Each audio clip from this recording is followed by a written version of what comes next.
Friends, today I'm really wanting to share a very interesting incident, an event.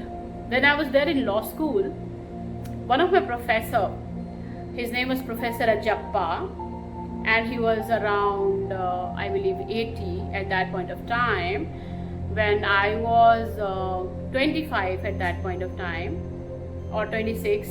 So he told me that, Archana, you teach me Sanskrit, I'll teach you law.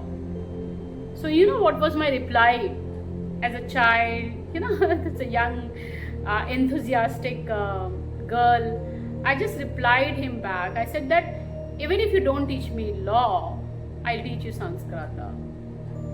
And I noticed at that point of time that he had that sense of guilt, being such an advanced, teacher in law.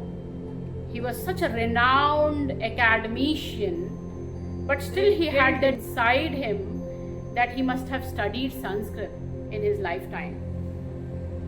The same way, the same regret I have noticed in other professors, law professors also, when I used to do law at that point of time. They regret that they would have studied Sanskrit.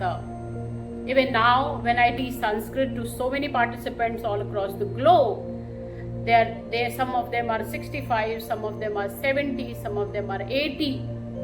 But they also had this guilt that they would have started this journey in the beginning itself. Because Sanskrit also believes that Saishvebhyasta Vidyanam. The Sanskrit is such a rich language in terms of its quality and quantity both, that it's better you start preparing yourself for learning Sanskrit from the childhood, from the toddler age itself. So, what I mean to say is that this guilt and prayaschit of not studying Sanskrit I have seen in many. So, I would request my upcoming generation, those who wish to achieve the academic heights, they need to start their journey as soon as they could, because it requires resources, time and proper management. Only then this knowledge can be accumulated, and no doubt, if at all we have to count it as an eighth wonder, Atva Ajuba, the eighth wonder of this universe, no doubt that this language, this knowledge is the eighth wonder of the universe.